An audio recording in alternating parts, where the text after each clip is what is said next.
우리는 지금까지 시편 18편까지 살펴보면서 예수 그리스도를 중심으로 시편의 내용이 나를 가르쳐 기록되었다라고 말씀하신 예수 그리스도의 말씀을 따라서 우리는 진정한 행복자이신 예수 그리스도를 중심으로 지금까지 쭉 살펴보았습니다. 그래서 우리는 시편 18편까지 그리스도를 바라보면서 예수를 바라보면서 그분의 십자가 그리고 그분의 죽음 그리고 그분의 부활까지 살펴보았습니다. 그래서 이제 이 시점에서 한번 다시 정리를 할 필요가 있을 것 같아서 다시 한번 우리가 18편까지 살펴봤던 내용들을 쭉 한번 정리를 해보면 여러분들이 좀 보기 쉽도록 제가 한번 정리를 해봤는데요. 이건 그 절대적인 것이 아닙니다. 그냥 제가 설교를 하면서 여러분들과 나누었던 내용들을 말하고 있는 것입니다. 자, 1편, 2편이 궁극적 행복자이신 예수 그리스도에 대한 말씀이다라고 우리가 그렇게 결론을 내렸었죠. 그리고 난 이후에 3편이 곧바로 압살롬의 반역을 다루고 있는 그것을 통하여서 반역을 걸어가신 아들에게 반역을 당하시고 자녀에게 반역을 당하시고 백성에게 반역을 당하신 왕에 대하여 그래서 그 궁극적 행복자이신 예수 그리스도께서 반역을 당하셨고 그 속에서 어두운 현실을 걸어가셨을 뿐만 아니라 대적과 원수들에 둘러싸여서 하나님께 징계를 받으셨습니다. 채찍을 맞으시고 징계를 받으셨죠. 그리고 그 가운데 침뱉음과 비방과 조롱을 당하시면서 십자가에 못 박히신 예수 그리스도 이것이 7편까지의 내용이었습니다.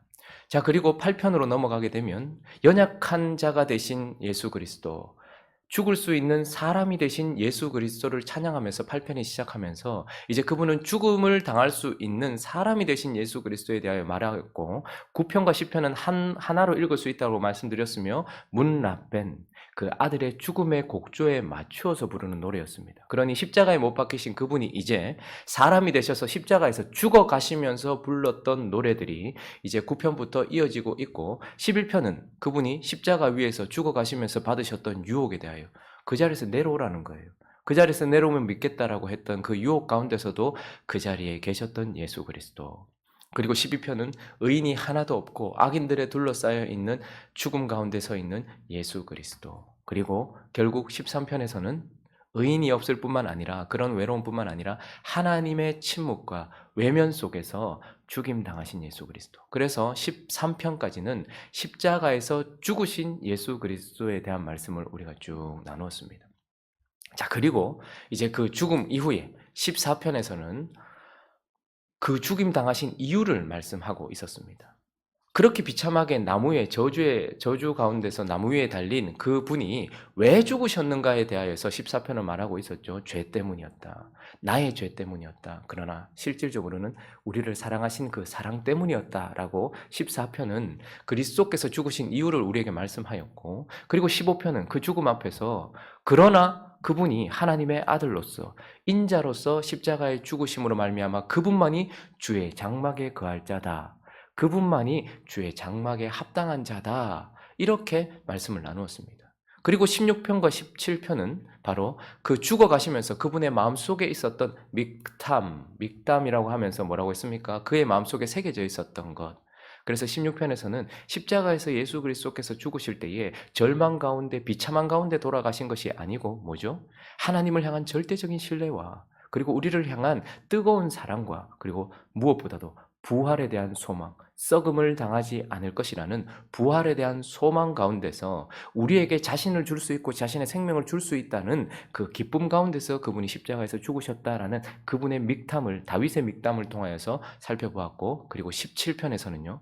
그분이 마지막 숨을 거두시면서 하셨던 기도 깰 때에 주의 형상으로 만족하리이다 라고 말씀하시면서 그런 기도를 하나님께 드리시고 십자가 위에서 마지막 마음과 기도를 살펴보았습니다. 그리고 18편에서는요. 이제 모든 원수들과 사울의 손에서 건짐받던 날 부르던 승리의 노래를 통하여서 그의 원수이신 사망과 모든 것들로부터 승리하신 부활하신 예수 그리스도, 승리하신 예수 그리스도에 대해서 우리가 살펴보았습니다. 그래서 우리는 십자가에 못 박히신 예수 그리스도, 십자가에서 죽으신 예수 그리스도, 이제 죽음에서 부활하시고 승리하시고 만유의 왕이 되신 예수 그리스도를 살펴보았던 것입니다.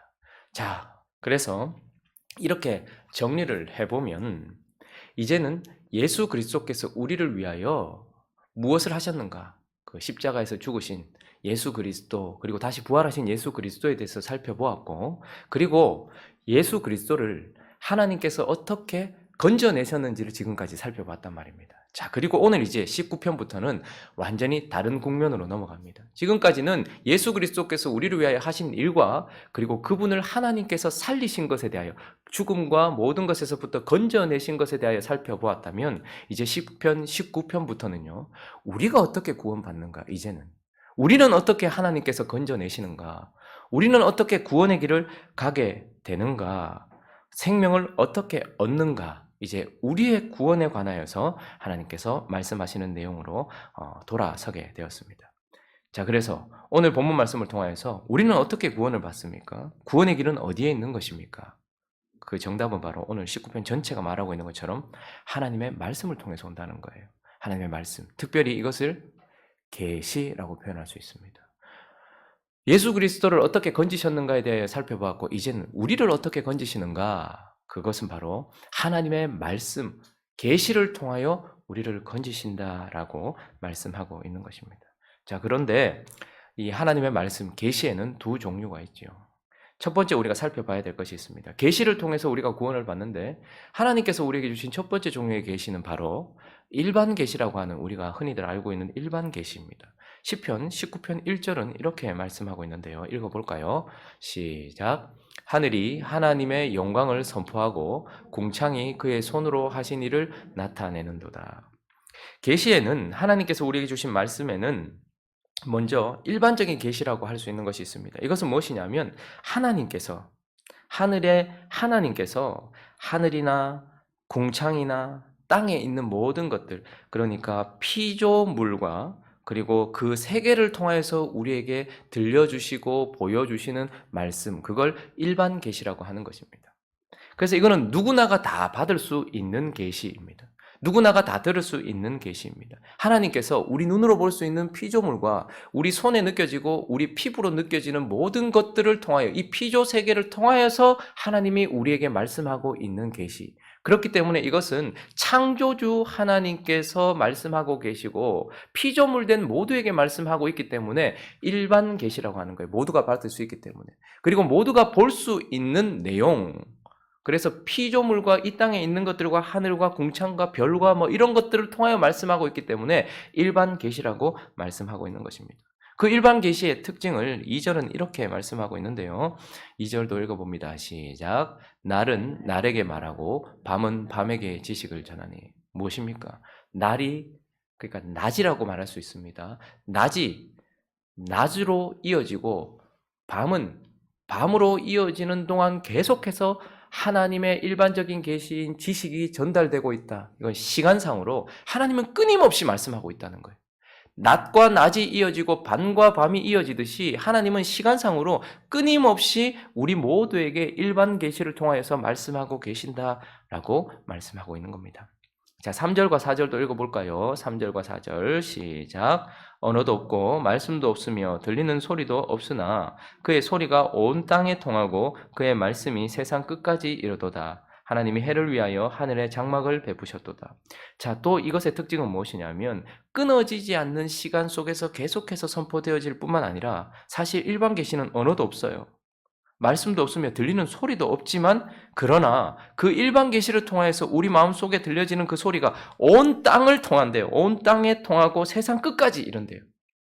시간상으로 끊어짐이 없고 공간상으로도 배제되는 자가 없는 그런 말씀이죠. 그래서 해가 이 끝에서 나와 저 끝까지 운행하여서 모든 지구를 비추듯이 하나님의 일반 계시는 끊어짐 없이 모든 장소로 비춰주고 있는 하나님의 말씀이다. 이렇게 우리에게 설명해 주고 있습니다. 그러나 문제는 무엇입니까? 이 일반 계시는 한계를 가지고 있다는 것입니다. 우리는 이 피조된 세상과 그리고 이 모든 것들을 보면서 하나님의 음성을 듣고 있습니다. 그러나 이것의 한계는 무엇인가? 로마서 1장 20절부터 23절까지가 우리에게 그것을 보여주고 있는데요.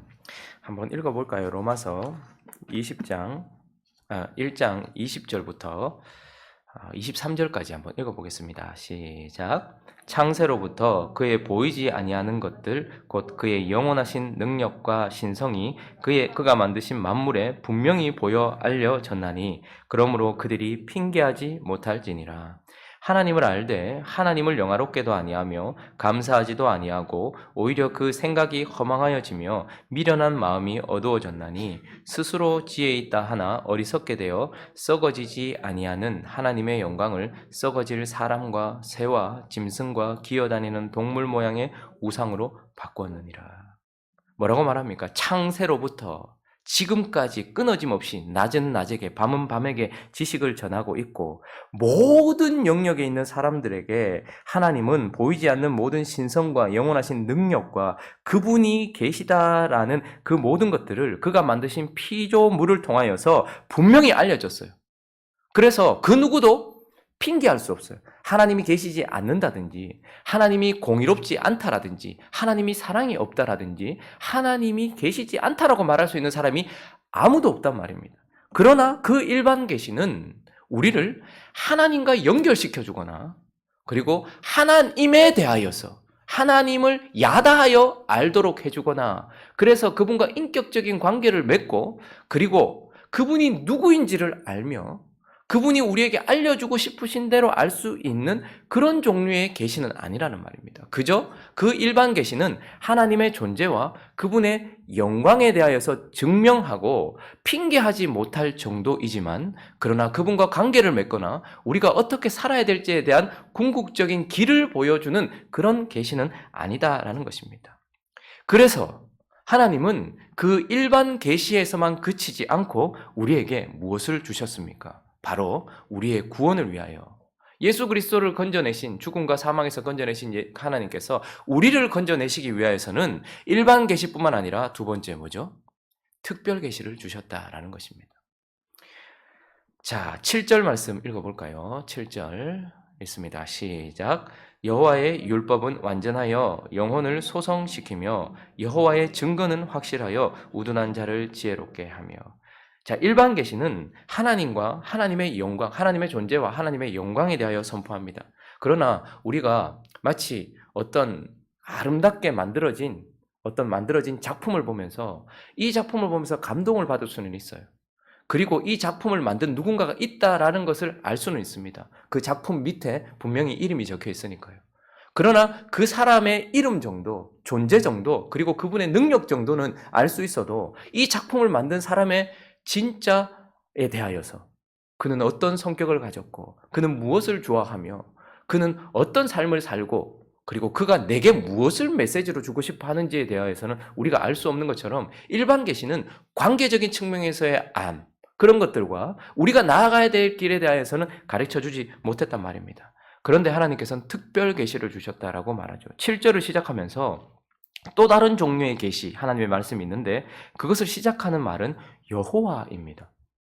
우리가 1절을 시작할 때는 하나님 이렇게 되어 있습니다. 엘입니다. 그러니까 창조주로서 모두가 다 인식할 수 있는 하나님으로서 말씀하셨어요. 창조주가 피조물에게 말씀하시는 말씀입니다. 그러나 이제 우리를 구원하게 하는 특별한 계시는 여호와, 하나님이 특별하게 선택하신 자들, 자기의 백성들에게 주시는 말씀인 거죠. 그러니까 왜 특별한 말씀인가 하면 모두에게 주어지는 것이 아니라 하나님과 언약을 맺은 자기 백성에게만 주어지는 것이기 때문에 그렇습니다. 그래서 특별 계시라고 말하는 것이고 특별히 그 하나님이 창조주로서가 아니라 특별한 관계를 맺은 구원자로서 주시는 메시지이기 때문에 특별 계시라고 말하는 것입니다. 구원자로서 그분이 주시는 메시지이기 때문에 특별하고 그리고 특별히 선택받은 어떤 종류의 사람들에게만 주어지기 때문에 특별 계시라고 하고 또 하나는요. 그 특별 계시인 이유는 그 내용 자체가 특별하기 때문입니다. 이것은 구원받은 하나님의 백성들이 어떻게 구원받을지를 보여주는 내용을 가지고 있어요. 우리는 보통 특별 계시라고 말하면 주어지는 방식이 특별해야지 특별 계시라고 생각을 합니다. 뭐 갑자기 기도를 하다가 확 받는다든지 뭐 신령하게 뭐 이렇게 있다가 받는다든지 그런 방식, 그 내용을 받는 방식이 특별해서가 아니라 내용이 특별하고 대상이 특별하고 그것을 말씀하신 하나님이 특별하시기 때문에 특별 계시라고 말하는 것입니다. 자, 그러니까 우리를 구원하는 길을 보여주는 그 말씀은 바로 특별 계시다. 여호와께서 우리 안에서. 그래서 이것이 또 특별한 이유는 특별한 사람들에게 하나님이 선택하신 그의 백성들 속에서 역사하기 때문에 그렇습니다. 일반 계시는 우리가 육신적으로 보면서 알아가요. 그러나 이 특별 계시는 우리 영혼 안에서 역사하는 말씀이기 때문에 특별 계시입니다. 자, 이제 19편부터 우리가 어떻게 구원받는가에 대해 말씀하시면서 그 첫 번째 구원의 길이 어디서부터 열렸다는 거예요.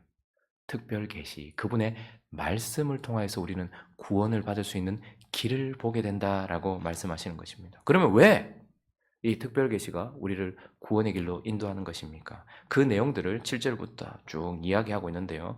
그 첫 번째 이유는 7절을 다시 한번 보실까요? 여호와의 율법은 완전하여 못한다고요? 영혼을 소성시키며. 그분이 창조주로서 우리에게 주신 일반 계시는 그분의 존재와 영광을 드러낸다면 그분이 여호와로서 우리에게 주신 특별 계시는 우리의 영혼을 어떻게 해요? 소성, 살린다 이 말입니다. 우리의 영혼은 죽어 있습니다. 하나님이 없는 모든 인생들은 죽음 가운데, 사망 가운데 있습니다. 그런데 그분의 특별한 계시는 우리에게 무엇을 주신다는 거예요? 이 성경 말씀을 통하여 주어지는 특별 계시, 하나님의 말씀은 우리의 영혼을 사망에서 생명으로 옮기기 때문에 이것이 구원의 길을 연다라고 말씀하는 것입니다. 또 두 번째 줄은 뭐라고 말합니까? 여호와의 증거는 확실하여 우둔한 자를 지혜롭게 하며. 여기서 우둔하다라는 것은 그저 뭐 어리석다 이런 게 아니라 어둠을 말하는 것입니다. 어둠 가운데 있는 자에게 뭐요? 지혜는 빛을 말하는 것입니다. 밝힌다 이 말입니다. 창조를 이야기할 때도 이 땅은 사망 가운데 있었어요. 그리고요, 어둠 가운데 있었어요. 우리의 영혼도 이 땅이 처음 창조받을 때처럼 사망 가운데 있었어요. 그런데 그분의 말씀이 우리의 영혼을 살려요. 소성시킵니다. 뿐만 아니라 어둠 가운데 있는 우리의 영혼을 어떻게 해요? 밝힌단 말입니다. 그래서 어둠을 빛으로 밝혀주시기 때문에 이 하나님의 특별 계시가 우리를 구원한다라고 말씀하는 것입니다. 세 번째 특징이 8절에 나오는데요. 읽어볼까요? 첫째 줄 시작. 여호와의 교훈은 정직하며 마음을 기쁘게 하고. 자, 우리의 영혼의 상태는 사망 가운데, 어둠 가운데 있었어요. 그러나 그분의 말씀이 우리를 생명으로 옮기고 그리고 어떻게 해요? 빛으로 밝히셨어요. 그리고 우리의 영혼의 상태를 어떻게 말합니까? 공허라고 말합니다. 우리 안에는 아무것도 없어요. 있는 것 같아도 허무한 거예요. 쾌락을 쫓아가고 돈을 쫓아가고 뭘 쫓아가도 공허하고 아무것도 없는 공허, 허무였습니다. 그런데 하나님께서 어떻게 하십니까? 그 말씀을 통하여 우리에게 진정한 체험을 주시는 거예요. 기쁨을 주시는 거예요. 기쁨은 관계를 통하여, 특별히 하나님과의 관계를 통하여 주어지는 그 안에 진정으로 들어가야 될 그것을 채워주시는, 공허를 어떻게 해요? 체험으로 바꾸셔서 기쁘게 하는 것이기 때문에 그의 계시가 우리를 구원한다라고 말합니다. 그리고 두째 줄 또 읽어볼까요? 시작. 여호와의 계명은 순결하여 눈을 밝게 하시도다. 순결한 그분의 말씀이 우리를 어떻게 해요? 깨끗하게 한다 이 말입니다. 사망, 어둠, 공허, 그 다음에 특징이 무엇일까요? 죽은 자의 영혼 속에 있는 특징은 혼돈입니다. 무질서예요. 더러움입니다. 그런데 여호와의 계명은 순결하여서 우리의 눈을 밝혀서 우리를 깨끗하고 거룩하게 한다라고 말씀하고 있는 것입니다.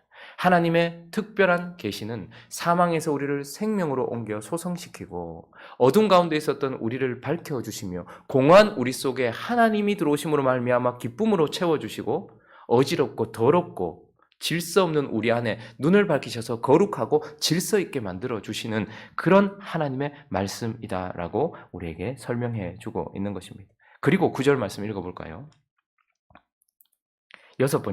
다섯 번째 특징이죠. 9절 말씀이 있습니다. 시작. 여호와를 경외하는 도는 정결하여 영원까지 이르고. 그의 말씀은 우리를 어디까지 이르게 한다는 거예요? 풀은 마르고 꽃은 시들어요. 그러나 여호와의 말씀은 영원합니다. 그래서 우리는 그 정결하는 영원에 이르는 그 말씀으로 말미암아 우리는 영원까지 견디는 것입니다.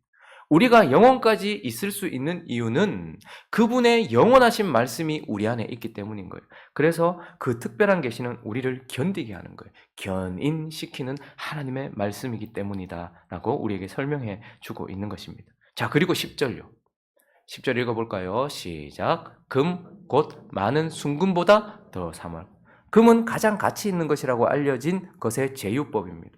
그런데 하나님의 말씀은 금 곧 많은 순금보다 더 사모한다. 이 말은 무슨 말입니까? 더 가치가 있다 이 말입니다. 금은 우리의 육신을 부요하게 할지 모르겠지만 하나님의 말씀은 우리를 진정으로 부요하게 하는 거예요. 우리의 영혼을 부요하게 하는 거예요. 그래서 그분의 말씀은 우리를 견디게 할 뿐만 아니라 우리로 부요하게 하시는 말씀이에요. 하나님의 말씀을 가지고 있는 자는 금보다 더 사모할 만한 진정한 부요를 주시는 그분의 말씀을 가지고 있는 자는 진짜 부요한 자입니다. 아무것도 없는 것 같으나 모든 것을 가진 자라는 바울의 고백처럼 말이죠. 그리고 그 뒷부분 볼까요? 두째 줄 읽어봅니다. 시작. 꿀과 송이꿀보다 더 달도라. 이건 무슨 말입니까? 그러면 꿀은 우리에게 만족을 주는 것의 제휴법이죠. 송이꿀. 그런데 그 모든 것보다 더 달달하는 것은 무엇입니까? 가장 큰 만족을 주는 것이란 말입니다. 이 세상에서 가장 큰 문제는 무엇이냐면 만족하지 못한다는 거예요. 여러분 돈을 얼마나 더 가지고 있으면 만족하시겠습니까? 내 외모가 얼마나 더 예뻐지면 만족하시겠습니까? 내가 얼마나 더 힘이 세지면 만족하시겠습니까? 내가 얼마나 더 편안해지면 만족하시겠습니까? 송이꿀은 그 순간 내게 만족을 주지만 또 다른 목마름을 줍니다. 그러나 하나님의 말씀은 진정한 만족을 주시기 때문이다 라고 우리에게 말씀하고 설명해 주고 있습니다. 자, 11절은요. 또 그분의 말씀이 여덟 번째 특징은 주의 종이 이것으로 뭘 한대요? 경고를 받고 라고 말하고 있습니다. 그분의 말씀은 지금 현재 우리 안에서 역사하여서 12절을 한번 보시면요. 자기 허물을 능히 깨달을 자 누구리요? 나를 숨은 허물에서. 이것은 무엇입니까? 숨은 것은 자기가 의식하지 못하는 무의식 세계 그리고 우리 안에 있는 죄, 그 죄에 대해서 누구도 알지 못해요. 그러나 그분의 말씀은 살았고 운동력이 있어 좌우의 날선 어떤 것보다 예리하여 우리의 혼과 영과 관절과 및 골수를 찔러 쪼개기까지 하는 말씀이에요. 그래서 우리 안에 있는 깊숙한 것까지 그런 모든 죄들까지 하나님께서 드러내실 수 있고 경고하실 수 있는 것입니다. 그리고 13절은요. 또 주의 종에게 고의로 죄를 짓지 말게 하사. 우리는 고의로 짓는 죄 아닌 죄에 대해서 아까 살펴봤죠. 이번에는 고의로 죄를 짓는 것이 있어요. 그 죄가 나를 주장하지 못하도록 경고해 주시는 말씀. 우리가 무의식 중에, 의식하지 못하는 중에, 혹은 의식 중에 고의로 짓는 모든 것들로부터 그의 말씀은 우리를 경고하여서 우리를 바른 길로 갈 수 있도록 해주는 말씀이다. 이렇게 말씀해주고 설명하고 있는 것입니다. 그리고 마지막으로 다시 11절에 가보시면요. 두째 줄 읽어봅니다. 시작. 이것을 지킴으로 상이 크니이다. 무엇입니까? 지금 현재 우리에게 경고를 주시는 말씀일 뿐만 아니라 그 경고를 받아 순종한 모든 사람들에게 뭘 주시는 말씀이에요? 보상을 주시는 말씀이라는 말입니다. 상급을 주시는 말씀이다라는 것입니다. 그래서 우리는 이 하나님의 특별한 계시를 통해서 구원을 받는다라고 하나님은 우리에게 설명해 주고 있습니다. 자, 오늘부터 계속해서 이제 우리가 어떻게 건진받는지, 우리가 사망에서부터, 죄로부터, 그리고 죽음으로부터 예수 그리스도를 건져내신 하나님이 이제 적용점을 우리에게 돌리시면서 우리가 어떻게 구원받는지에 대하여 살펴보게 됩니다. 그 시작점에서 우리에게 하나님께서 무엇으로 우리를 건져내십니까? 우리에게 주신 창조주 하나님으로서 그분의 존재와 영광을 드러내시는 일반 계시를 넘어서 여호와로서 그의 백성들에게 주시는 특별한 계시인 하나님의 이 말씀을 통하여서 구원의 길을 열어 보여주신다라고 말씀하시고 그 구원의 역사들, 나타나는 그 성경의 특징들, 하나님의 말씀의 특징들을 우리가 9가지를 살펴보았습니다. 자, 오늘 이 아침에 이제 말씀을 마무리하면서 나는 이 하나님의 특별한 계신 말씀을 받은 자 맞는가?